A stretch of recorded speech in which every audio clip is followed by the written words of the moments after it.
창세기 4장을 우리가 이해를 잘 해야 되는데요. 3장에서 어떤 일이 벌어졌습니까? 3장, 창세기 1장, 그 다음에 2장, 3장, 그리고 4장을 보면요. 각 장이, 창세기 1장은 창조장이잖아요. 창조 사건이 있었고요. 창세기 2장은 그 창조 사건이 있는 그 구체적으로 장소를 좁혀줍니다. 어디로 좁혀주냐면 에덴.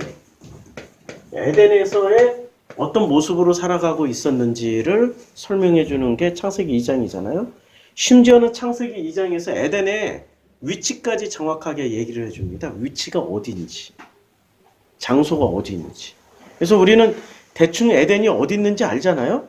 창세기 2장에 에덴의 위치 하면은 우리 감을 잡잖아요. 벌써 창세기 2장에 에덴. 자, 창세기 2장에 에덴이 나오는데 강이 나와서 에덴에 흘러나와 동산을 적시고 거기서부터 갈라져 근원이 되었는데 비성강이잖아요. 이건 몰라요. 하율라 온 땅을 둘렀으며 그 다음에 둘째 강의 이름은 기온이에요. 구스 온 땅을 둘렀죠. 구스 온 땅이 어디예요? 여기 구스 온 땅이 여기 있잖아요. 요게 에티오피아 수단을 구스라고 그래요. 근데 그리고 이집트를 애굽이라고 불렀죠. 그러니까 에티오피아에서 발원해서 이게 나일강입니다. 에티오피아에서 발원해서 시작해서 수단을 구스 온 땅을 둘러 이집트까지 내려갔던 지역이 여기가 지금 에덴이라고 표시하고 있는 거예요. 문자 그대로 보면 문자 그대로. 자, 또 셋째 강의 이름은 히데겔인데 이 히데겔은 티그리스 강입니다. 자, 티그리스 강은 또 어디 보자고요. 티그리스 강은 어디에 있습니까? 여기 있잖아요. 티그리스 강. 유프라테스 강, 티그리스 강. 아유, 거기서 일하다 오신 우리 성도님 계시잖아요. 유프라테스 강, 티그리스 강이 이렇게 흘러서 수메르 문명을 만들어내잖아요. 요 수메르 문명 여기까지 이어져서 유프라 티그리스 강입니다. 자, 그래서 히데겔이 티그리스 강이고 그 다음에 넷째 강은 유브라테스 강이에요. 그러면 에덴은 어디 있냐면 창세기 2장에 의하면 에덴은 너무나도 놀랍게 이렇게 설명하면 됩니다. 비옥한 초승달 지역의 에덴이다. 과거의 수메로부터 시작해서 유프라티그리스 강을 끼고 나일강까지 이르는 이 비옥한 초승달 지역의 에덴이다.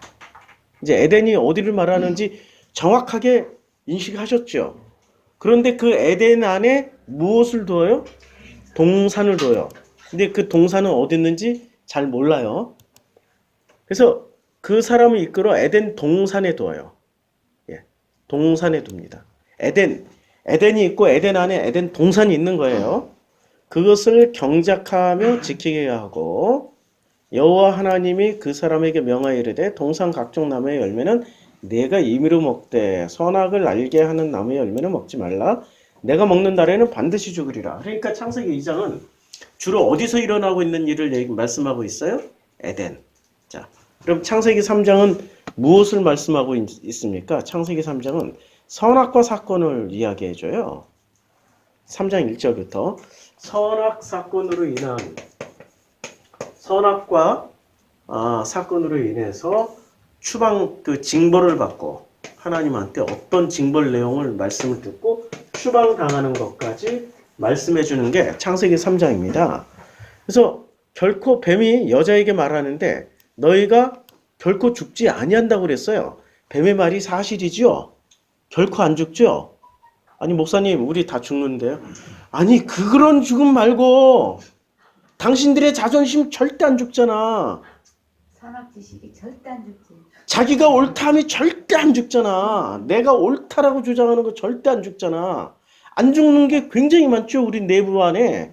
내가 옳다라고 믿고 있는 거 안 죽지. 내가 선택한 이데올로기 보수든 진보든 절대 안 죽잖아요. 자기의 정치관 그거 안 내려지잖아요. 예. 그 다음에 자기의 자존심, 자기의 체면 잘 안 죽잖아요. 그치요? 예. 뭐가 잘못됐나요? 예, 괜찮죠? 예. 그 절대로 안 죽어요. 자, 그래서 너희가 결코 죽지 아니하리라 라는 말은 육신의 생명을 이야기하는 게 아니고 우리 마음속에서 일어나고 있는 것들을 지금 말하는 거예요. 그러니까 선악지식을 먹으면 뭐가 절대 안 죽어요? 자아가 절대 안 죽어. 나라는 자아가 절대 안 죽어. 그래서 나라는 자아를 절대 안 죽기 위해서 뭐를 해요? 이유로 4장에서 다 나오잖아요. 변명과 합리화를 합니다. 이 증거를 받기 전에 하나님이 찾아오잖아요. 아담아 내가 어디 있느냐? 라고 물을 때 아담이 뭐라고 그래요? 내가 벗었으므로 두려워하여 숨었나이다. 그럼 누가 너의 벗었음을 내게 알리었느냐라고 말할 때 그냥 제가 선악과를 먹어서 그래요. 이렇게 얘기하면 되는데 그렇게 얘기하냐 안 하고 아담이 말을 하는데 하나님이 주셔서 합리화시키.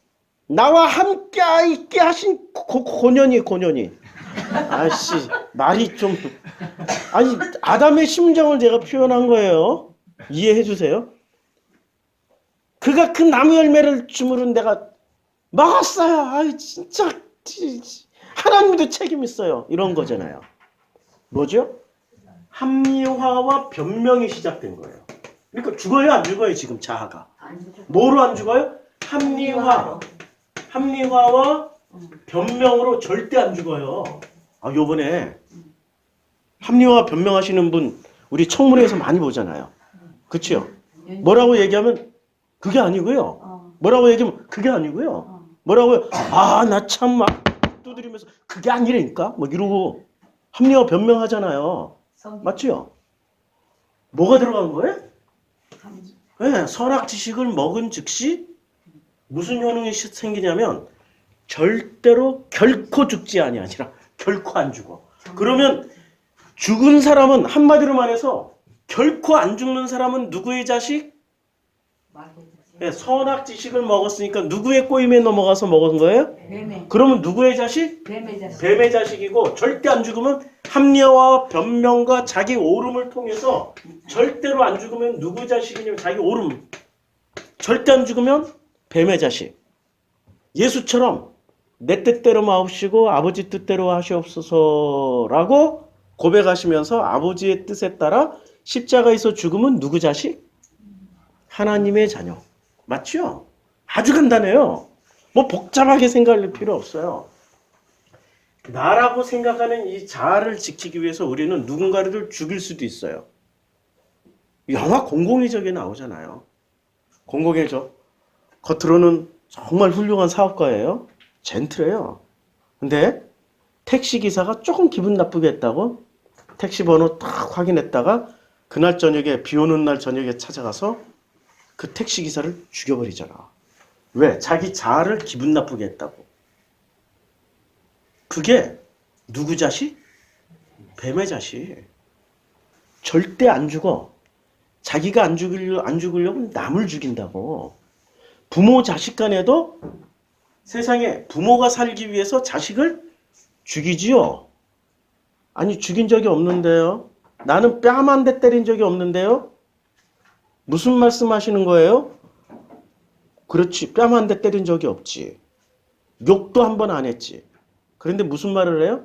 자녀들에게 하기 싫은 걸 꼭 시키잖아. 야, 너 공부해야 돼. 공부해야 성공한다고. 공부해! 공부하라는 말이 뭐 잘못됐어요? 잘못됐지. 공부하고 싶은 애한테 공부하고 열심히 하는 애한테는 할 필요가 없잖아요? 그럼 안 하는 애는 안 하는 애 나름대로 사정이 있을 거 아니야. 그럼 냅두면 되는데 왜 자꾸 공부하라고 그래? 아니 성공해야지요. 왜 성공해야 돼? 아, 성공해야 밥을 먹고 살 거 아니에요? 성공해서 밥을 먹고 살면은 지금 그렇게 말씀하시는 어머니는 성공하셨나? 전부 다 자기의 욕망과 자기가 이루지 못했던 어떤 성취의 결핍에 가지고 그거 가지고 뭐를 해요? 자꾸 자녀에게 투사시키잖아요. 합리화시키. 예, 투사시키잖아요. 세상에 멀쩡하게 정상적으로 잘 성장한 애가 딱 대학 갈 때쯤 되니까 갑자기 이 엄마가 너 의대 가야 돼. 왜요? 너 의대 가야 돼. 왜요? 네 할머니가 소원하고 있어. 엄마는요? 나는 공부를 못해서 의대 못 갔지만 너는 공부 잘하니까 의대 가야 돼. 왜요? 할머니가 소원하고 있으니까. 왜요? 할머니가 소원하고 있으니까. 그걸 왜 자녀한테 끝까지 강요를 해? 이상하죠? 자기의 결핍과 상처를 자기가 못 이뤘으면 하나님의 뜻이 아닌가 보다 하고 포기하면 되는데 그걸 어떻게 해서든지 이뤄내려고 하는 게 선악 지식의 효능이라고. 그리고 합리화와 변명으로 그렇게 하기를 바라는 거야. 그러니 애가 정상적으로 성장을 못하지. 삐뚤어지지. 우리는 자녀를 사랑한다는 이름으로 아니 공부하라는 말이 사랑해서 하는 말인데 그런 말 아니야. 전부 자기의 욕망을 투사하고 있는 거라고. 투사. 못하면 어때? 지가 지 인생 살아가게 하면 되잖아요. 옛날에 우리 교회 출석하셨던 어떤 권사님은 아들을 정말 잘 뒀어요. 와, 이 아들이 세상에 대학 졸업하기도 전에 삼성전자 합격했어. 근데 1년을 못 다니고 그만뒀어. 그리고 다시 공부해가지고 SK에 들어갔어. 그 들어가기도 힘든데. 근데 8개월을 못 다녔어. 그리고 또 공부해가지고 금호아시아나에 들어갔어. 우와, 천재거나 수재잖아요. 또 그만뒀어. 1년을 못 다니고. 공무원 시험만 몇 년째 준비하고 있어. 뭐가 문제일까요? 뭐가 문제죠? 인내를 못하는. 공부하는 법만 가르쳐줬지 인간관계 하는 것을 못 가르쳐준 거예요.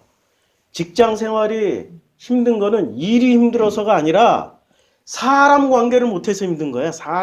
인간관계를 못해서 직장 상사나 동료나 자기 후임하고 이 인간관계가 서투르니까.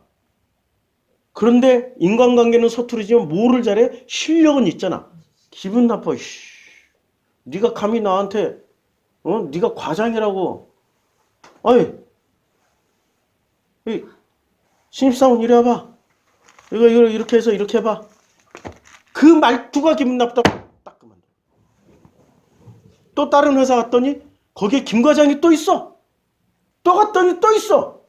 세상에 지구 끝까지라도 김 과장은 따라다녀. 김 과장 잘못이에요? 이 사람이 못 배운 탓이에요? 부모가 실수하고 있는 것 중에 하나가 대한민국은 공부 잘하면 성공하는 나라라고 생각하는데 공부 잘해서 성공하는 게 아니고요. 인간관계를 잘해야 성공을 해요. 사람들의 마음을 읽고 생각을 읽을 때 성공한다고. 마음과 생각이 저 사람의 마음은 어떻구나, 저 사람 생각은 어떻구나 라는 것을 서로 이해하고 공유할 때 그 사람이 성공할 수 있어요. 근데 부모들이 착각하는 게 실력만 있으면 성공한다고 그래. 실력만 있으면 성공할까요? 미국 대학교의 최소 30%는 전부 다 아시아인들이. 1등은 이 사람들이 가서 다 1등해. 한국인, 중국인, 인도 애들. 미국 대학교에서 전부 다 1, 2, 3등은 이 한국, 중국, 인도 사람들이 다 나눠 가죠. 그래서 법대 졸업했어. 그럼 법대 졸업했으면 어디로 가야 돼요? 판검사가 되든지. 그리로 거의 못 가요. 거의 못 간다고. 왜 못 갈까요? 인맥이 없어서 못 가는 겁니다. 그 이너서클이라고 아시죠? 이너서클에 못 들어가는 거예요. 이너서클에 들어가야 돼요. 이걸 호주에서는 우리 정충열 목사님이 그 맨십이라고 그랬는데 뭐라고 정확하게 용어를 무슨 쉽이 있어요. 그 사람들끼리. 그러니까 일종의 이너서클이야. 이 이너서클 안에 들어가야 되는데 여기에 들어가라고 말하는 한국 부모는 한 사람도 없어. 뭐만 잘하면 성공하는 줄 알아요? 공부만 잘하면 성공하는 줄 알아. 공부 잘했어. 1등으로 졸업했어. 법대 1등으로 졸업했어. 변호사도 1등으로 땄어. 그런데 뭐 하고 있어요? 한국인 상대로 뭐 이민 변호사라든지 겨우 그거밖에 못 해먹고 살아. 인권도 못해. 인권 변호사 하려면 법조계 인맥이 빵빵해야 되는데 문제는 공부는 잘할지 몰라도 뭐를 못해요? 마음과 생각이 서로 공유하는 마음과 생각을 공유하는 걸 못한다고. 그게 문제라고. 사람이 이 사회 시스템에서 성공하는 건 사람과 사람과의 관계가 행복할 때 성공할 수 있는 거잖아요. 근데 실력은 진짜 좋은데 문제는 사람과 사람과의 사이가 불편하면 출근하고 싶어 하겠어요?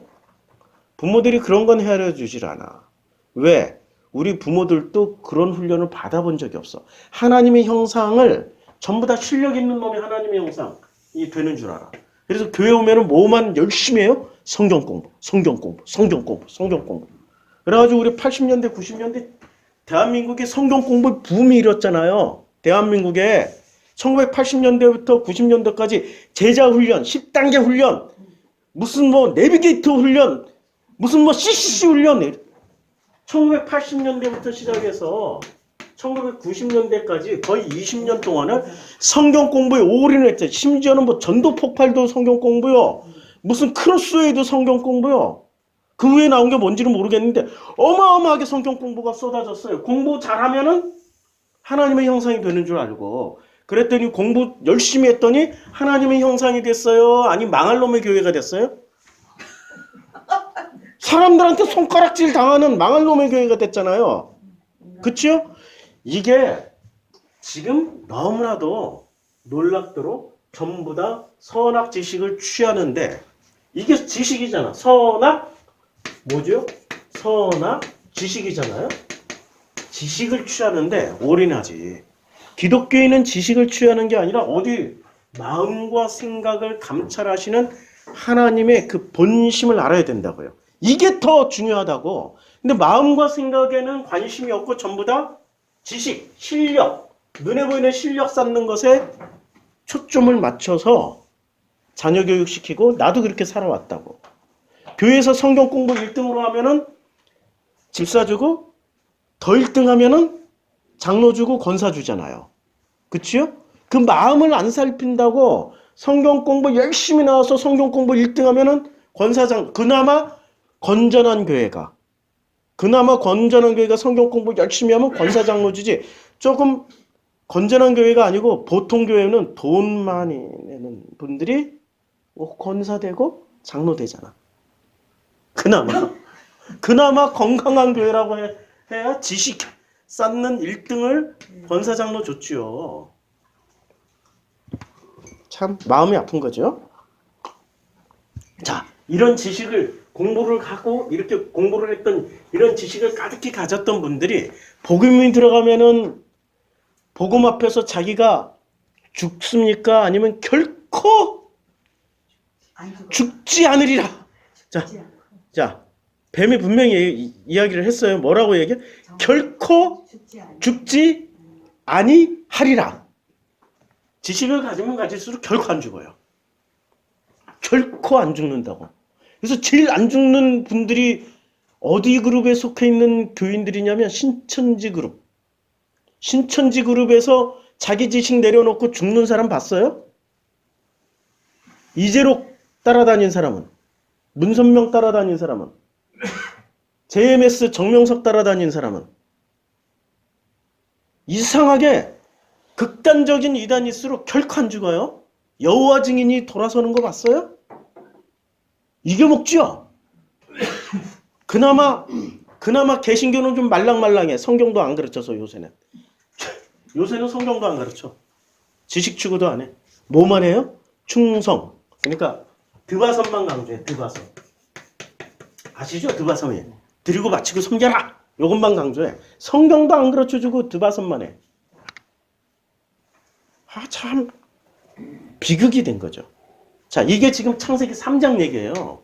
근데 창세기 3장 얘기를 들어보니까 창세기 3장 아담과 하와 사건이에요? 우리들 얘기예요? 우리들 얘기라고. 성경은 지금 현재 우리들 얘기라고. 성경은 지금 현재 우리들 얘기인데, 자, 제가 아까 이걸 깜빡을 했어요. 로그아웃을 하고 당신이 지금 이제 뭔가를 이게 보여드리려고 했는데 아까 이걸 깜빡하고 로그인을 잘못했어요. 제가 로그인을 네이버 로그인으로 할 테니까 비밀번호 가르쳐 주셔야 돼요. 비밀번호, 인증번호 거기 문자에. 예, 나중에 가르쳐 주세요. 딱 되면은 자, 창세기 3장에서 이런 일이 발생을 했어요. 선악 지식의 효능을 온몸으로 경험을 하게 된 거예요. 온몸으로 경험한 결과 어떤 일이 발생하냐면 하나님이 이들을 위해서 가죽옷을 지어 입히시고 에덴 동산에서 그들을 내보내요. 그 근원이 된 땅을 갈게 하세요. 땅이 뭐라고요? 구약 성경에서 땅 나오면 특히 창세기 1장에서부터 11장에 땅이 나오면 전부 뭐로 읽으면 된다고요? 마음을 갈게 하는 거야, 마음을. 자, 이 마음을 이제 갈아야 되는 거예요, 마음을. 마음과 지식은, 선악 지식은 서로 이게 상반된 개념일까요? 아니면 상호 협조의 개념일까요? 상반된 개념이 아니에요. 예수께서 뭐라고 말씀하셨어요? 상반된 개념이 아니고 내가 율법을 폐하러 온 것이 아니라 율법을 어떻게 하겠다고요? 완성하러 왔다고요. 상반된 개념이 아니라 보완해서 그것을 완성시키는 개념이에요. 그러니까 말하자면 율법이 있어요. 그 율법을 어떻게 하라고? 그냥 이렇게 덮어버리시라고 가르쳐 준 거야. 그럼 선악 지식은 폐기 처분해야 되는 거예요? 아니면 하나님의 이 마음으로 그냥 선악 지식을 덮으란 얘기예요? 덮어야 되는 거야. 근데 덮질 않고 끝까지 너 선악 지식이니까 내가 공부해본 바에 의하면은 내가 이제까지 정성필 목사의 설교를 들은 바에 의하면은 마음이 먼저야. 그러니까 너는 선악 지식을 가지고 있잖아. 그러니까 너는 안 돼. 하고 이렇게 하면은 도로 뭐가 돼요? 선악 지식이 되는 거야. 마음으로 깨달았어도 도로 선악 지식이 된다고. 예. 도로 선악 지식이 돼서 도로 선악 지식이 돼가지고 뭐를 하게 되냐면은 이게 사진첩을 가서요. 이제 됐다. 여기서부터 이제 좀 이따 볼게요.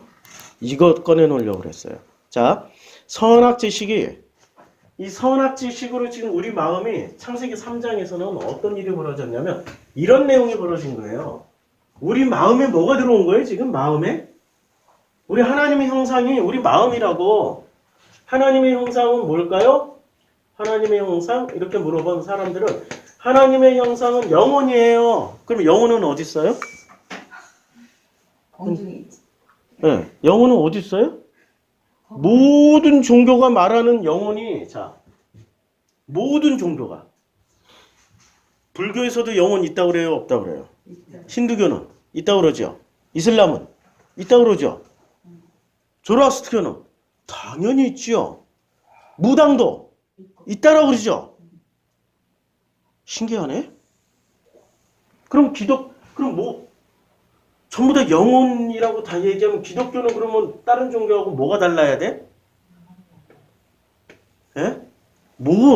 영혼의 실체를 전부 다 말은 하고 있는데 영혼의 실체를 알아요? 몰라요? 다 몰라. 죽어서 이렇게. 그러니까 아무도 모를 얘기를 해. 죽어야만이 알 수 있는 게 영혼이라고. 죽어야만이 알 수 있는 걸 영혼이라고. 죽어서 이 영혼이 어디를 간다고 가르쳐줘요? 모든 종교는? 천국이나 지옥을 간다고 가르치죠. 천국이나 지옥 간다고 이 영혼이. 그래서 영혼이 천국 가기 위해서 우리는 뭐를 해야 돼? 드바섬을 하잖아요.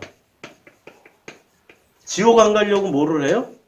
지옥 안 가려고? 죄를 안 지으려고 그러잖아요. 근데 죄를 안 지으려고 노력하면 노력할수록 죄는 어떻게 돼요? 오늘 본문에 내가 찾아놓은 본문이 이거야. 죄를 안 지으려고 노력하면 노력할수록 세상에 죄가 문에 엎드려 있느니라. 죄가 너를 원하나 너는 죄를 다스릴지니라. 이 번역 좀 잘못됐어요. 죄가 있는 거야.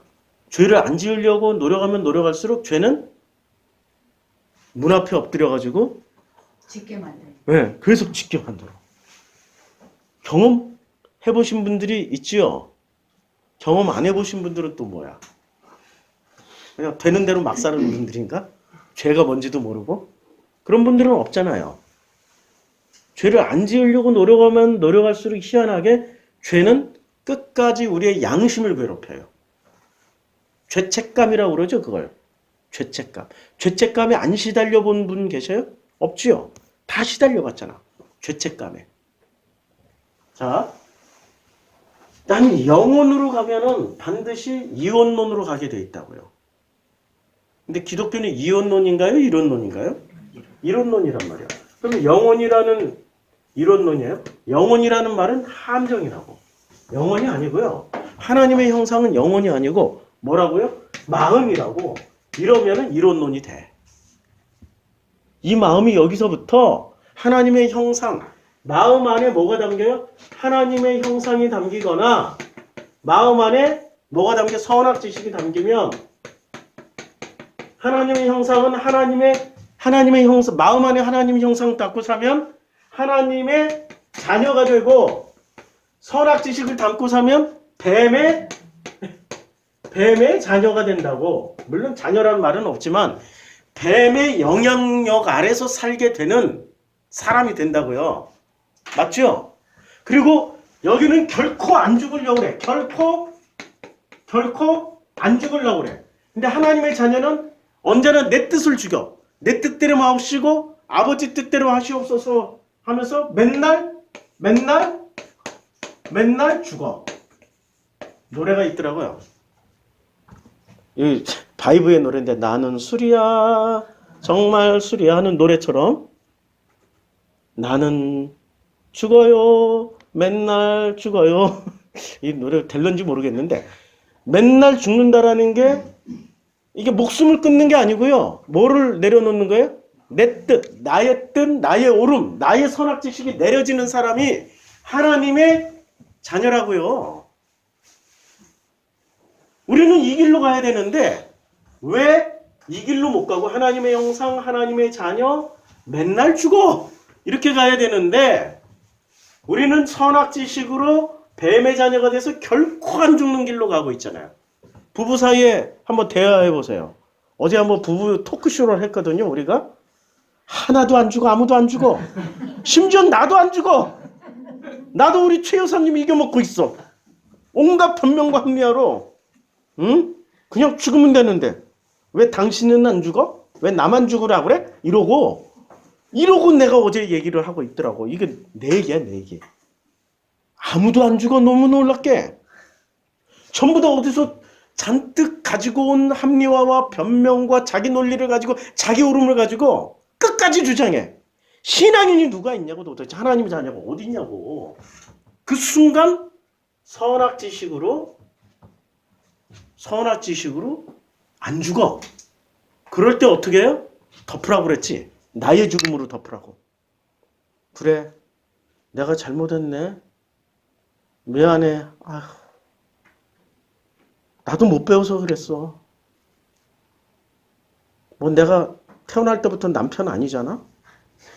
태어날 때부터 내가 애들 아빠 된 것도 아니고 배워본 적도 없고 그냥 미안해. 뭐가 미안한데? 그럼 꼭 여자들이 따져. 뭐가 미안한데? 구체적으로 얘기해봐. 구체적으로. 들어본 이야기야? 그러면 그때부터 또 막 이게 소가지가 올라오잖아. 막 이렇게 막 소가지가 올라오잖아. 막 이게 꾸정물이 막 올라오잖아. 그때 해야 될 기도가 아버지 내 뜻대로 마옵시고 아버지 뜻대로 하시옵소서. 그리고 구체적으로는 잘 모르겠는데 부부도 전쟁이야. 구체적으로는 잘 모르겠는데 나도 뭐 배운 바가 없어서 내가 무슨 남편 훈련 받고 교육받고 결혼한 것도 아니고 내가 아빠 교육받고 아빠가 된 것도 아니고 살면서 당신이 원하는 대로 하나씩 뭐 바뀌면 되지 않겠어? 이해해줘. 미안해. 예? 이러면 되잖아요. 근데 이야 나이가 40, 50 먹어도 이렇게 딱 60년 60, 70 먹어도 딱 어느 순간 대치가 되면 5살짜리야. 네가 잘했다? 네가 잘했지? 내가 아니 7살짜리. 나는 그래서 네가 정말로 치다. 야 인류사의 보편 법칙이잖아요. 맞잖아요. 이 법칙에 못 벗어나는 게 또 인류고 어떻게 벗어나야 돼요? 하나님의 형상으로 벗어날 수밖에 없는 거예요. 마음의 법칙. 하나님의 자녀로 맨날 죽어요. 그럼 나는 억울해서 어떻게 해요? 그럼 예수만큼 억울한 사람이 어디 있어 도대체? 아니 예수보다 억울한 죽음을 당한 사람이 어디 있냐고. 맨날 예수 믿습니다 하면서도 요만큼도 억울한 죽음을 안 죽으려고 그래. 좀 죽어봐. 죽어봐 최 여사님 좀.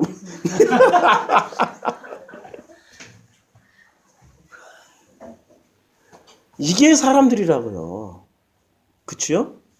근데 어떤 분들은 제 설교를 진짜 잘 들어가지고 내가 최 여사님을 뭐라 그러면 있잖아요. 다 마음으로 이해를 해. 그래서 최 여사님을 위로해주고 정 목사도 위로를 해줘. 그게 세상살이라고. 야, 그런 분들을 보면 너무 존경스러워. 그리고 한편으로는 저분들이 저걸 어떻게 깨달았지? 어떻게 깨달았을까요? 다 고난을 통해서. 한두 번 싸워본 게 아니라 죽도록 싸워보고 난 후에 깨달은 거니까. 전쟁 치르고. 우리는 이제 결혼 8년 차니까 아직도 30년 더 남았어. 사람 되려면. 이해해 주세요. 죽을 때까지 뭐. 죽을 때까지 70 넘으신 권사님 말씀하시는 거. 공감합니다. 그만큼 선악 지식을 취하면 뱀의 자녀로서 뱀이 하신 말씀 그대로 결코 죽지 아니하리라. 결코 안 죽어요. 내려지면 그만인데. 그게 그렇게 힘든 일이야. 직장 생활할 때도 우리 자녀들이 아이고 내가 좀 잘못했나 보지 뭐. 아이고 미안합니다. 이러면 되는데 내가 어떻게 실력을 쌓아서 합격한 이 공무원, 이 회사인데 감히 나를 무시해? 이제 속에서 뭐가 올라와요. 그러면 실력을 이겨먹어야지. 그때부터 인간관계에 힘을 쓰는 게 아니라 허점 잡느라고 뒷조사하고 이러고 다녀. 그러다 보면 뭐가 돼요? 이분들이 선악지식으로 이렇게 똘똘 뭉쳐서 결코 안 죽으려고 하는 사람들이 뭐가 되냐면 그 패스가 돼. 공감 능력이 없는 패스. 예. 앞에 뭐가 붙어요. 사이코나 소시오가 붙어. 패스들이 된다고. 그래서 이 패스들이 자기가 안 죽는 길을 위해서 남을 통제, 조종을 해요. 그리고 언제나 자기가 안전하게 보호가 될 수 있는 성을 쌓아요. 이렇게 성을 쌓아. 성을 쌓죠? 딱 성을 쌓아놓고 이 성 안에서 자기 논리, 성이라는 게 자기 논리, 합리화와 변명의 성을 쌓고 자기 논리 안에 딱 들어오면 내 편, 내 논리 밖에 있으면 남편.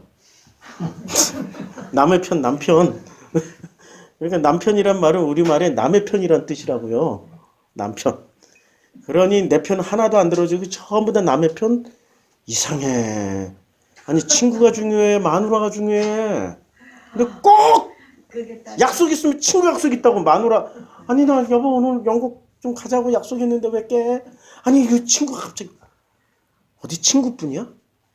아니 우리 저 누나가 갑자기 아니 우리 고모가 아니 저 지금 30년 동안 서로 소식도 안 주고 고모부님께서 갑자기 나를 부르셨대. 그 중요한 일을 다 놔두고 나를 부르셨대. 감동하면서 가잖아요. 남의 편이라니까? 안 만나도 그만인데? 안 만나도 그만이잖아. 왜? 거기에 하동정 씨 좌종공파 27대에 명예가 걸려있다고 믿고 있으니까 그게 믿음이라고. 자기 오름이라고. 그건 내려주면 그만인데. 아무것도 아니야. 내려주면 그만이야. 그까이 거 뭐 어차피 30년 안 받는데 앞으로 30년 더 안 받아도 되는데. 그렇잖아요? 중요한 건 지금 나랑 함께 살아가고 있는 하나님께서 맺어준 새로운 인연이라고. 이걸 왜 새로운 인연이냐면 배우자잖아, 배우자. 그분들은 고모지 배우자가 아니잖아. 고모부나 고모거나 이모거나 삼촌이잖아. 배우자는 무슨 뜻이에요, 배우자? 배우자, 그냥. 배우라고 배우자 아니에요. 배우라고 붙여주신 하나님의 선물이잖아요. 그럼 배우자를 통해서 배우면 되잖아요. 내 배우자 사이에 또 태어난 자녀를 통해서 또 뭘 배워야 돼요? 또 배우자. 또 배우자. 자꾸 배우자. 세상에 내가 엄마인 줄 알았더니 나중에 봤더니 선생님. 내가 선생이고 엄마인 줄 알았더니 나중에 보니까 내 자녀가 선생님이야. 맞아. 그건 맞아. 내가 선생인 줄 알았더니 내 남편이 선생님이야. 내 아내가 선생님이야. 그래서 나는 날마다 죽노라라고 고백했던 바울은 결혼도 안 하고 어떻게 그런 고백을 했는지 잘 모르겠는데 결혼도 안 하고 날마다 죽노라. 날마다 죽노라라는 고백은 하나님의 형상만이 할 수 있는 고백이에요. 맞죠? 하나님의 형상이 날마다 죽는다. 자, 근데 날마다 안 죽으면 어떻게 될까요? 날마다 죽는 사람이 죄가 많아서 죽을까요? 아니면은 뭐가 문제가 있어서 죽을까요? 예? 날마다 죽는 게 문제 부딪히는. 문제에 부딪히니까 죽는 거 아니에요? 맞아. 문제라는 게 날마다 어디에 서 있어요? 문 앞에 대기하고 있잖아. 그치요? 그래서 죽어야 되는 거죠? 네. 자, 보세요. 죄가 문에 엎드려 있는데 죽어요? 안 죽어요? 안 죽어. 자, 잘 보라고. 죄가 문에 엎드려 있느니라 죄가 너를 원하나 너는 죄를 다스릴지니라고 얘기를 했는데 죄를 다스리라고 그랬어요. 자, 죄를 다스리라고 그랬는데 이 단어가 마샬이래. 마샬이에요. 근데 여기 사전적인 뜻을 보니까 통치하다, 지배하다. 다스리다라는 뜻이 뭐예요? 죄를 통치를 해. 죄를 통치하라니까. 자, 그래서 이 뜻을 한번 쭉 찾아보자고요. 창세기 1장 19절에도 이렇게 나와요. 주관하게 하는 거예요. 주야를 주관하게 하시며 빛과 어둠을 큰 광명체 빛이 있으라 했으니까. 그 다음에 3장 16절에 또 여자에게 이르시되 내가 내게 임하는 고통을 크게 더하리니 내가 수고하고 자식을 낳을 것이며 너는 남편을 사모하고 남편은 너를 어떻게 해야 돼요? 다스리다는 말이 지배하고 통치하라고. 이걸 문자 그대로 오해하면 어떻게 돼요? 나는 남편이야. 난 남편이야.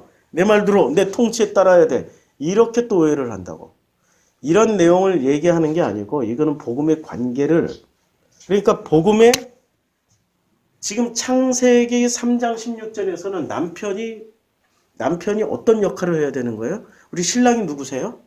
예수님. 예. 그러면 예수가 나를 어떻게 해야 돼요? 통치해야 되는 거죠? 지금 그 얘기하고 있는 거예요. 예수가 나를 통치하면은 나는 어떤 모습으로 살아가게 돼요? 예수님처럼 날마다 죽어. 그러니까 내 뜻 내려놓고 아버지 뜻대로 하시옵소서라고. 승질나 미치겠는데 저놈 새끼 저거 말하는 거 보니까 그냥 옥수수를 확 다 뽑아줘 그냥. 는 안 되지만 이렇게 쫙 그려줘. 응? 는 되지. 오선지는 그려줄 수 있어. 그러나 내 뜻대로 마옵시고 아버지 뜻대로 하시옵소서라는 고백은 되잖아요. 그 기도를 하시라고요. 그러면은 나는 누구에 의해서 통치당하고 누구에 의해서 다스림을 당하고 있는 거예요? 예수. 신랑 예수에 따라서. 그런데 거꾸로 확 긁어버려. 긁어버리고 옥수수를 그냥 잘 때 힘이 없으니까 잘 때 딱 수건대고 망치로 하나씩 다 깨버려. 무서운 사람들 많아요 요새. 무서운 사람들 많아요. 그러면 누구한테 통치당하는 거예요? 자기의 오름, 성을 쌓고 있는 이 성 안에서 배우자를 통해서 이 성문을 열고 깨져나가는 사람이 아니고 자기의 논리와 자기의 오름을 가지고 있었던 이 패스처럼 어떤 행동을 하게 되는 거잖아요.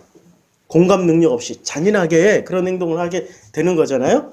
그러니까 이 마샬이라는 단어는 이제 마샬이라는 단어가 자 여기서는 누가 창세기 3장 16절에서는 남편이 너를 다스려야 돼. 여자는 누가 다스려요? 예수의 통치를 받으면 돼요. 마샬은 통치 받는다야. 근데 통치 받는데 동사 칼 미완료 남성 3단이야. 여기 아주 중요해. 근데 창세기 4장 7절도 한번 보자고요. 내가 선을 행하면 어찌 낯을 들지 못하느냐 선을 행하지 아니하면 죄가 문에 엎드려 있느니라 죄의 소원은 내게 있으나 너는 죄를 다스릴지니라. 우리가 죄를 다스리는 게 아니 죄를 어떻게 해야 돼요? 통치해야 된다고. 우리가 죄를 통치를 하라고.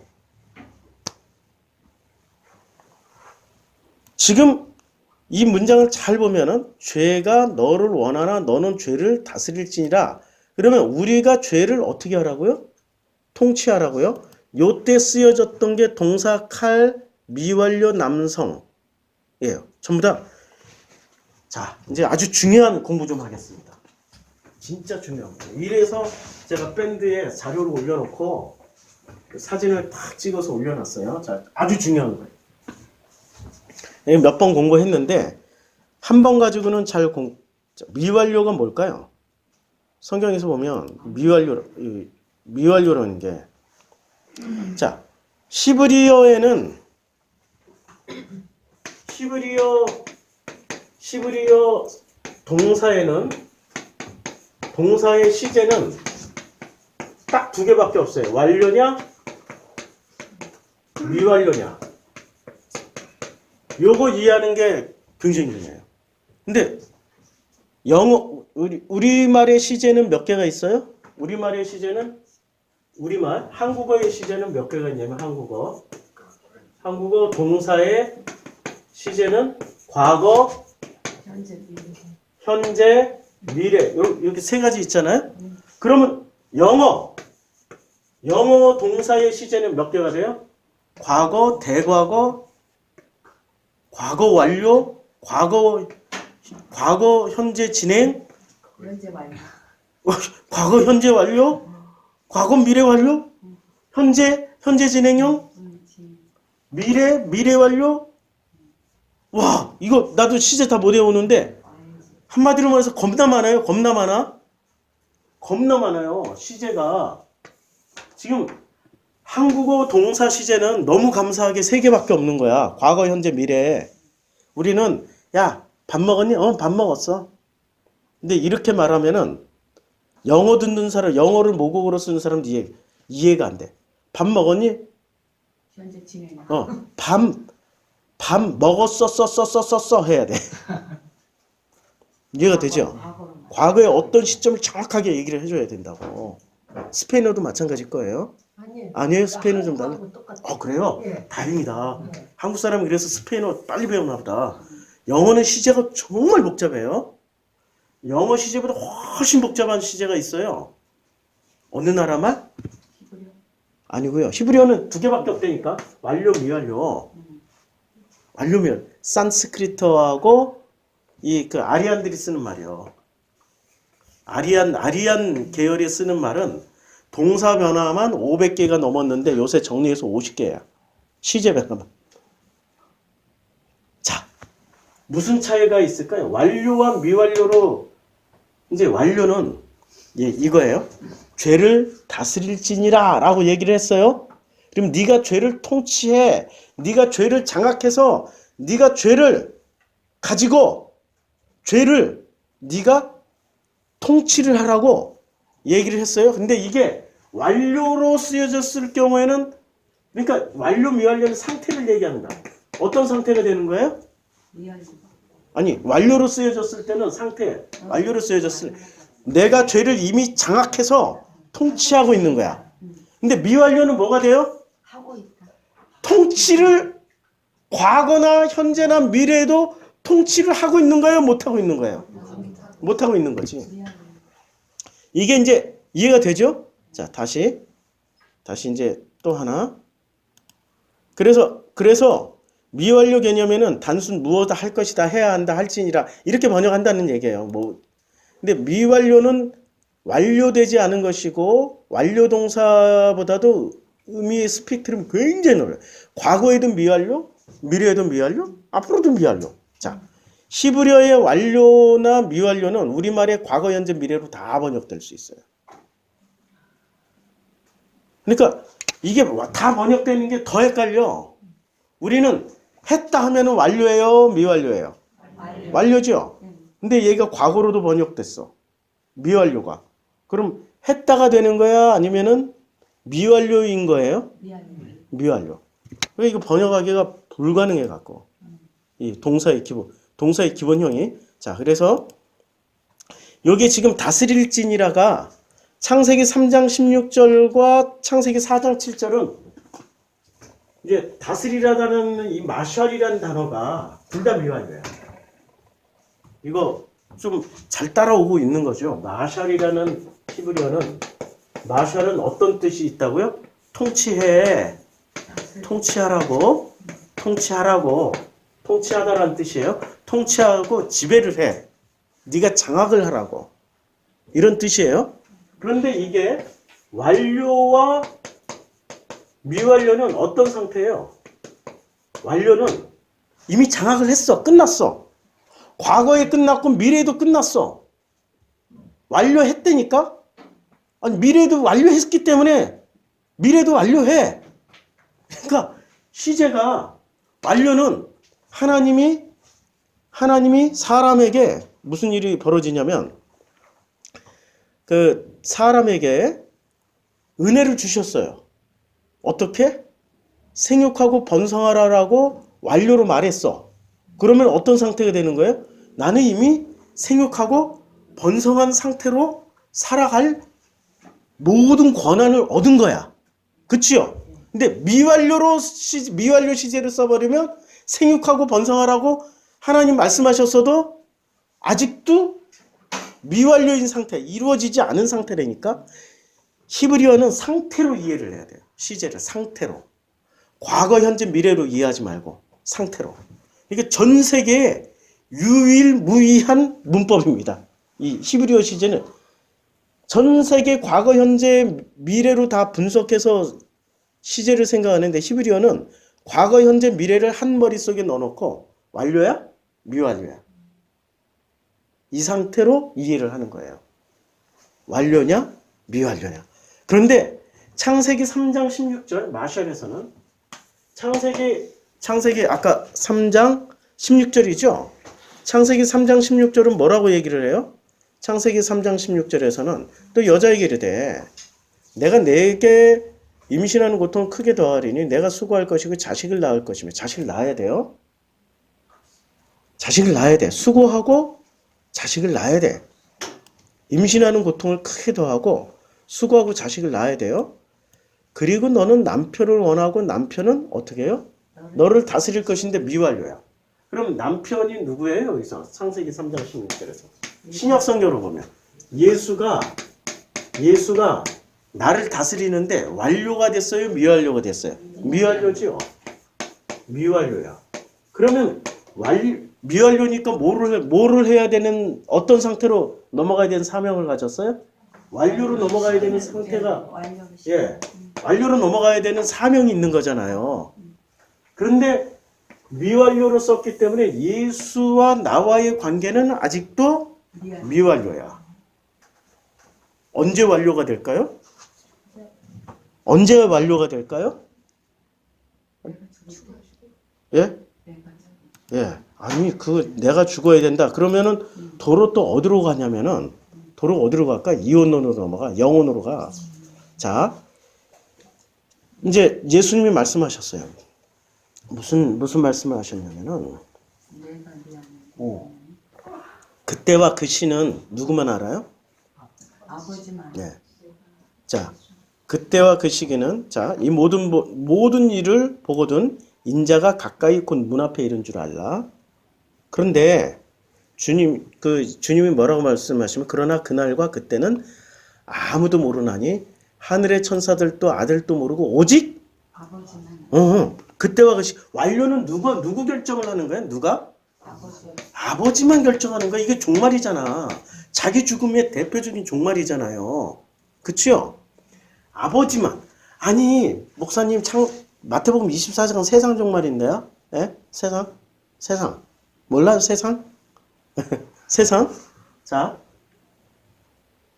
스피노자가 뭐라고 그랬어요? 내일 지구가 멸망한다 그래도 나는 오늘 한 그루의 사과나무를 심겠다 그랬죠? 그건 무슨 말이에요? 이 세상이 내 안에 있고 내가 사과나무 심는다면은 세상이 종말이 온다 할지라도 나는 희망을 가지고 살아가는 거야. 세상의 핵심은 누구예요? 세상이 말하는 모든 철학자들이나 종교가 말하는 세상의 핵심은 나라고 나. 내가 종말을 맞이하면 세상이 종말을 맞는 거고 내가 종말이 없으면 세상도 종말이 없다고. 맞죠? 이걸 세대주의 신학자들은 어떻게 해요? 지구의 종말이 세상의 종말처럼 생각을 해. 아니, 지구만 종말 맞는 거지 우주는 안 없어진다고. 이 무식한 해석자들아. 이 세대주의 무식한 해석자들아. 지구는 종말을 맞더라도 하나님의 경륜은 끝나지 않는다고. 왜 자꾸 인간에게 위기의식을 불어넣어서 당신들이 원하는 욕심을 채우냐고.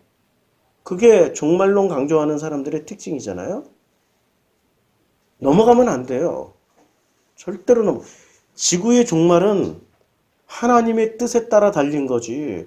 왜 사람들이 징조 몇 개 가지고 10만 년 전에도 지진이 있었고 100만 년 전에도 지진이 있었고 처처의 가뭄과 기근은 100만 년 전, 1억 년 전, 10만 년 전, 만 년 전, 1000년 전, 100년 전에도 지금 현재도 진행되고 있다고.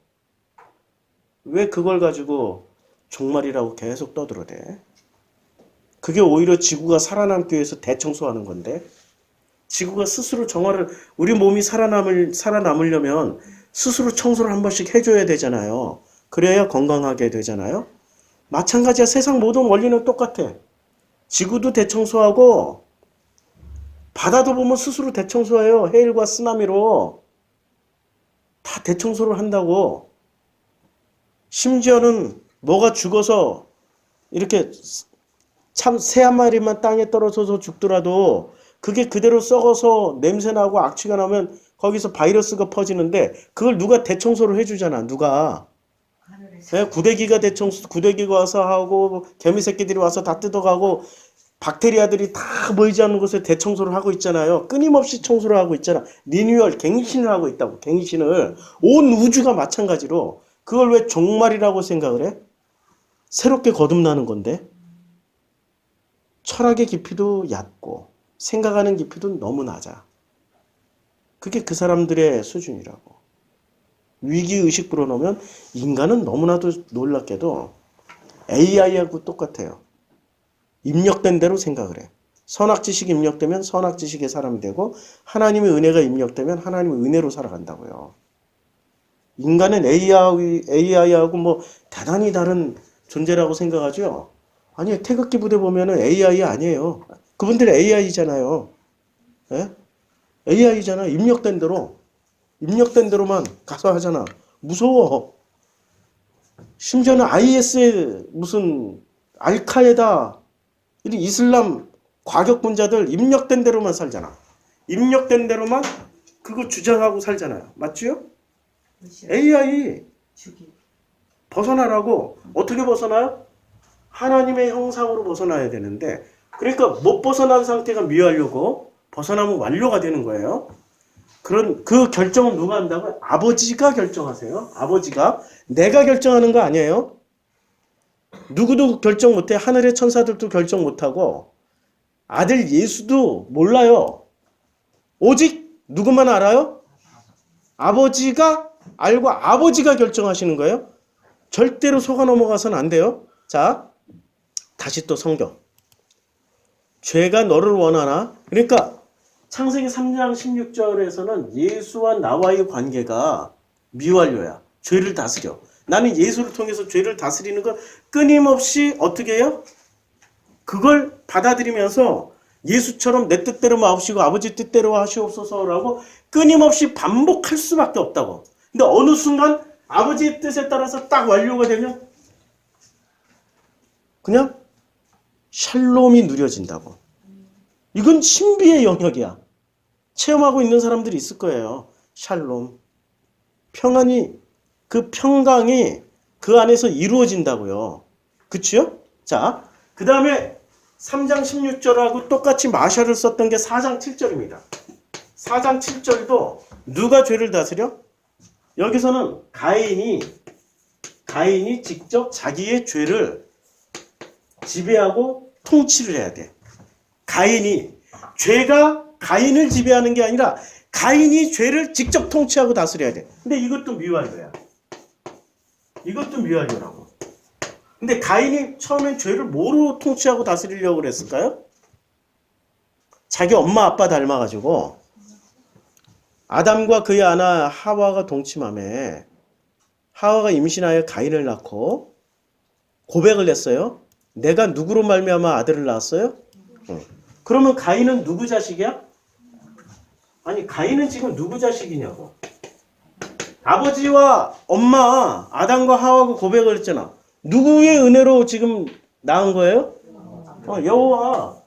여호와 아버지의 이름으로 할렐루야 해서 이름을 붙여줬잖아요. 그러면 자, 처음에 낳을 때 하나님 이름은 붙여줬지만 좀 문제가 생겼어. 어떤 문제가 생겼어요? 하나님의 형상으로 곧바로 낳은 게 아니라 하나님의 형상이라고 생각을 했었는데 자기네들이 선악지식의 효능으로 지금 첫 번째 아들을 낳은 거 아니에요. 그치요? 그럼 죄를 뭐로 다스렸겠어요, 가인은? 하나님의 형상인 마음, 그 관계, 이런 걸로 죄를 통치하고 다스린 게 아니라 뭐로 통치하고 다스렸어요? 선악지식으로 다스렸겠죠. 자, 선악지식으로 다스리다 보니까 선악지식으로 죄를 다스리면 어떻게 하게 돼요? 스스로 심판자가 되는 거지. 심판자가 되겠죠. 죄는 멸하고 악은 멸하고 선은 취했겠죠. 그래서 무슨 짓을 했어요? 죄라고 생각했던 동생을 때려 죽인 거예요. 아니, 목사님 성경 해석이 이상한데? 아벨은 하나님이 원하는 제사를 드렸고 가인이 죄인 아니에요? 예? 그래서 죄인이 아벨을 때려 죽였는데요? 라고 결론만 얘기하지 마시고요. 과정을 얘기하는 거예요, 지금. 이 디테일 과정이 없잖아요.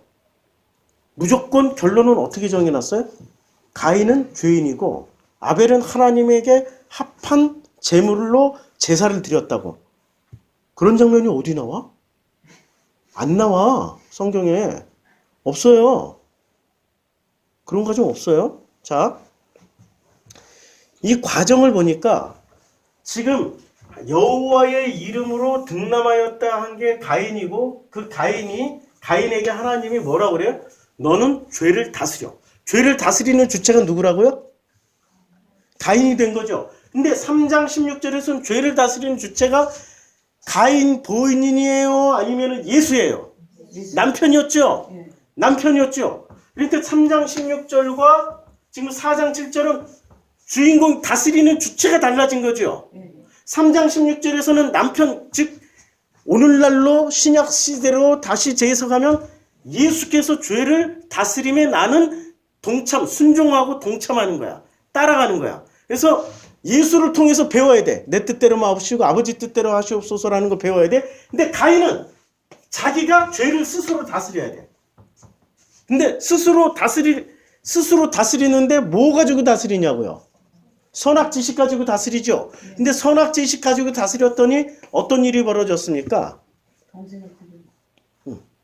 어떤 일이 벌어졌냐면은 비극이 벌어져요. 그의 아우 아벨을 쳐 죽일 때 우리는 돌로 쳐 죽인다고 굳게 믿고 있잖아요. 아니고 뭘로 쳐 줬어요? 예, 선악지식. 자, 성경을 해석을 했어요. 이 성경을 해석해서 살리는 말씀으로 해석하는 게 옳아요? 쳐 죽이는 말씀으로 해석하는 게 옳아요? 살리는 말씀으로. 예수님이 안식일에 살리는 것이 옳으냐 아니면 죽이는 것이 옳으냐 묻죠. 성경 말씀을 가지고 살리는 걸로 해석하는 게 좋아요? 죽이는 걸로 해석하는 게 옳아요? 지금 가인은 죽이는 걸로 해석을 했죠. 똑같은 성경 말씀 가지고 쳐 죽이는 해석을 했단 말이에요. 자, 태극기 들고 나와 있는 분들 살리는 걸로 해석해서 태극기 들고 나와 있어요? 죽이는 걸로 해석 들고 나와 있어요? 죽이자 하고 나와 있죠? 죽이자. 빨갱이 죽이고 공산당 죽이고 죽이자. 이 죽이자는 아니고 죽이자는 이 죽이자를 죽이자고 그러잖아요 요새. 예. 지금 예수의 통치를 안 받고 있지요. 그치요? 그분들이 지금 누구처럼 하고 있어요? 가인처럼 하고 있죠. 지금 미완료이기 때문에 미완료는 과거에도 있었으면 지금 현재도 그 상태고 미래도 계속된다는 거야. 재수없게 끝까지 인류가 존재하는 이상 계속 미완료야. 근데 나라는 개인은 언제 이게 끊어진다고요? 아버지의 뜻에 따라서. 천사도 아니고 아들도 모르고 오직 누구에 의해서? 아버지의 뜻에 따라서 이 종말을 맞게 되는 순간 우리 가운데 그 안식이 이루어져요. 평강, 샬롬, 하나님과의 화해가 이루어진다고. 오늘이 그날이 되기를 좀 소원합니다. 아멘. 오늘이 그날이 되어서 아멘. 집에 가서 죽어. 이해 참. 여보는 설교 어떻게 들었어? 죽으라고 그랬지? 근데 왜 안 죽어? 응? 여보는 설교 그렇게 해놓고 왜 안 죽어? 내 전교인한테 다 까발릴 거야? 내가 이런 협박을 자주 들어요. 죽으라고 듣는 거야. 찔러. 서로가 찔러. 이게 아버지의 뜻에 따라서 내려지게 되면은 그때부터 완료가 돼버려요. 미완료가. 그치요? 그러니까 우리가 통치를 해서 지금 가인을 보니까 가인이 스스로 죄를 통치하고 다스렸던 결과가 비극을 낳은 거예요. 비극. 이 비극은 가족 간에 일어난 비극이야. 가족이 가족을 죽였어. 이것처럼 큰 비극이 어딨어. 그치요? 이건 지금 동생이지만 내 남편, 내 아내, 내 자녀를 뭐로 죽여요? 선악지식으로 쳐 죽인다고 지금. 그러면 선악지식으로 쳐 죽이는 사람은 선악지식으로 심판자의 자리에 서 있잖아요. 심판자. 근데 세상의 심판자는 누구밖에 없어요? 이 온 우주의 심판자는 지가 스스로 심판자 곧 뭐가 돼? 하나님처럼 돼 있는 거야. 하나님처럼. 네, 하나님처럼 돼 있다고. 창세기 3장에 보면 자, 뱀이 뭐라고 그래요? 너희가 결코 죽지 아니해. 그치? 결코 안 죽어. 그리고 너희 눈이 밝아져서 하나님같이 되어 선악을 휘둘러. 딱 어쩌면 저렇게 뭐가 돼 있어요? 정확하게 뱀의 자식이 돼 있어. 뱀의 자식이 되길 원하십니까? 하나님의 자녀가 되길 원하십니까? 하나님이 자녀가 되어야 되잖아요. 오늘 또 꼭 이상한 사람들은 설교를 패스들은 자기 성에 들어가서 견고한 성을 쌓고 성 안에서 자기 논리를 가지고 있는 사람들은 오늘도 설교를 이렇게 들을 거야. 아이고 이건 내가 들을 게 아니라 우리 남편이 들어야 되는데 아우 그놈이 꼭 듣고 그놈이 바뀌어야 되는데 그놈은 안 죽어. 나는 날마다 죽는데 그놈은 안 죽어. 이런 식으로 꼭 설교를 꼭 그렇게 들어요. 아 우리 자식이 들어야 돼. 그 아들놈이 들어야 되는데 아들놈이 듣고 그놈 새끼가 좀 죽어야 되는데. 그쵸? 그럼 누가 안 죽은 거예요? 내가 안 죽은 거야. 나 벌써 판단하고 있잖아. 심판자 하고 있잖아요. 그들은 스스로 신이 된 자들이라고. 그 신이 된 자들은 그 권좌에서 내려와야 돼요. 누구한테? 아버지가 전부이십니다. 아버지만이 모든 것입니다. 아버지만이 창조주이십니다. 왕이란 표현은 너무 약해. 아버지가 창조주이십니다. 나는 피조물입니다. 하고 내려오면 돼요. 그런데 자기가 창조주의 자리에 서서 심판자의 자리에 서서 죄를 스스로 다스린다고 선악지식으로 쳐 죽여요? 그러면 완료가 오겠습니까? 지금 자기가 하나님의 행세를 하고 있는데 하나님이 야, 너 가짜신아 좀 죽어라라고 말을 해도 이 사람이 알아들을까요? 아니, 듣긴 듣지. 아담처럼, 창세기 아담처럼. 근데 뭐를 해요? 끊임없이 변명을 하죠. 자기 안 선악지식으로 변명을 한다니까? 선악지식으로 끊임없이 합리화 변명을 하면서 그래서 주님이 나에게 이런 권한을 주셨잖아요. 목사라는 능력을 주셨잖아요. 그래서 제가 이 복음을 가르치는데 뭐가 잘못됐어요? 이런 식으로 합리화 변명을 한다고요. 끊임없이 지식으로. 그치요? 그걸 내려줘야 된다고. 누구 먼저 자, 여기 죄 없는 자들부터 먼저 돌을 들어 쳐봐 라고 했을 때 이 사람들은 지금 쳐봐라고 그랬을 때 돌을 내리는 순간 뭐가 되는 겁니까? 자기 객관화가 시작되는 거잖아요. 근데 돌을 들어서 치는 사람은 자기 객관화가 안 이루어지는 거지. 자기 객관화가 이루어져야 된단 말이에요. 자, 사도행전 8장 1절에 보면 사울은 그가 죽임 당함을 마땅히 여기더라. 사도행전 7장에선 어느 분이 돌아가셔요? 스데반 집사가 돌아가시잖아요. 돌로 쳐 죽이잖아요. 근데 돌로 맞아 돌아가시는 스데반의 죽임 당함을 어떻게 생각을 해요? 마땅히 여기는 거야. 마땅히. 누가? 사울이. 그럼 사울은 1번 모델이었을까요? 3장 16절 모델이었을까요? 창세기 4장 7절에 죄를 다스려야 되는데 예수를 통해서 죄를 다스리는 과정이었을까요? 아니면 스스로가 가인처럼 자기가 죄의 주인이 되어서 선악지식의 주인으로서 죄를 다스리고 있었을까요? 가인처럼 사자. 그렇죠.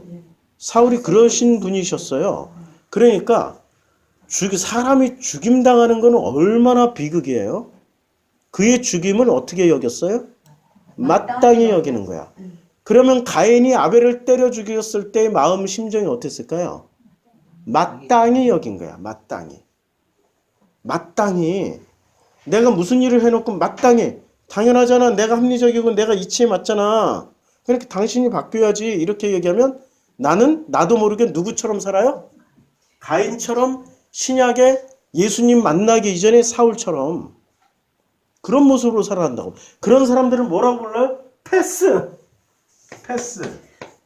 뭐 패스하라는 패스가 아닌 거 아시죠? 네, 패스 뭐 이런 거 쓰는 거 있잖아요. 패스. 이게 스펠링 맞는지 모르겠다. 좌우지간 우리나라 패스예요. 이렇게 패스하는 게 아니고 패스가 되는 거예요. 우리는 패스로 살기를 원하십니까? 아니면 하나님의 은혜 가운데 하나님의 형상으로 살기를 원하십니까? 그럼 예수님과 동행하셔야 돼요. 남편이 너를 다스리게 해줘야 돼. 남편이 나를 다스리게 해줘야 돼. 예수가 나를 다스릴 수 있게 내 마음을 내어드려야 된다고. 그런데 남편이 나를 다스리지 못하게 자기 스스로가 선악지식을 취해서 자기가 다스려. 그럼 이제부터 모든 남편들은 또 제가 설교하는 내용을 잘못 듣고 나는 남편이니까 너는 내 말 들어야 돼. 그러지 마시고 제발 좀 배우자잖아. 배우자. 서로 같이 배우자고.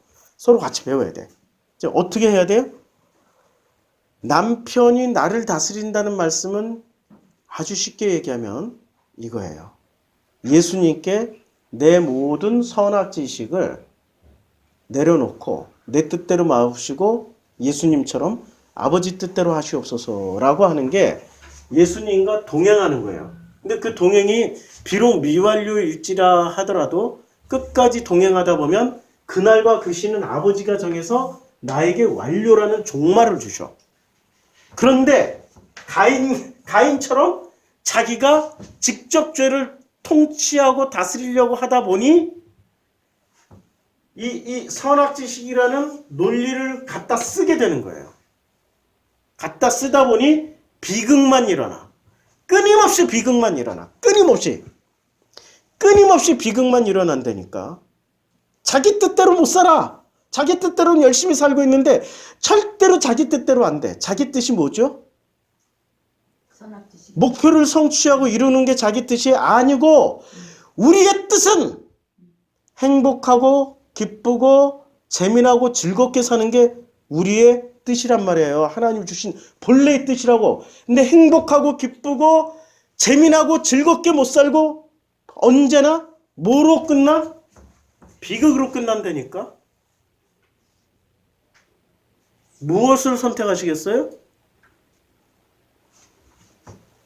창세기 3장 16절에 마샬, 미완료 마샬을 선택하겠어요? 아니면 창세기 4장 7절에 가인이 다스리는, 직접 통치하는 그런 방식을 선택하겠어요? 근데 대부분의 인간은 99.99999% 넓은 길을 가기 위해서 뭐를 선택해요? 가인. 창세기 3장 16절을 선택하지 않고 자기가 직접 심판. 통치하고 심판하는 심판자의 길을 가고 있어요. 방향을 바꾸십시오. 그러면 됩니다. 아멘. 결정적으로 뭔가 결정 장애가 있는 분들은 결정 못하고 헷갈릴 때는 이렇게 기도하세요. 매 순간 그때마다 내 뜻대로 마시고 아버지 뜻대로 하시옵소서. 그러면 돼요. 아버지 뜻대로 하시옵소서라고 그랬더니 자꾸 아버지가 오셔가지고 아버지 뜻대로 해주셔. 그러다 보니까 어느 순간 나도 모르게 완료가 돼버렸네. 그날은 아무도 모르게 소리 소문 없이 옵니다. 도둑도 예수님 말씀하시잖아. 아무도 도둑처럼 소리 소문 없이 온다고. 내 뜻대로 마옵시고 아버지 뜻대로 하시옵소서라고 했더니 나도 모르게 해결해. 아버지 뜻대로 살고 있어. 나도 모르게 종말이 왔어. 할렐루야. 신비주의 아니죠? 아멘. 기도하겠습니다. 아버지 하나님, 내 뜻대로 마옵시고 아버지 뜻대로 살 수 있도록 축복해 주심을 감사드립니다. 이제 내가 선악지식을 가지고 마샬, 지배하고 통치하고 휘둘러서 비극을 맞이하는 스스로 신된 자의 모습에서 이제는 무언가 결정할 때마다 내 뜻대로 마옵시고 아버지 뜻대로 하시옵소서라고 기도하는 저희들로 축복하여 주시옵소서. 예수님의 이름으로 기도드렸습니다. 아멘.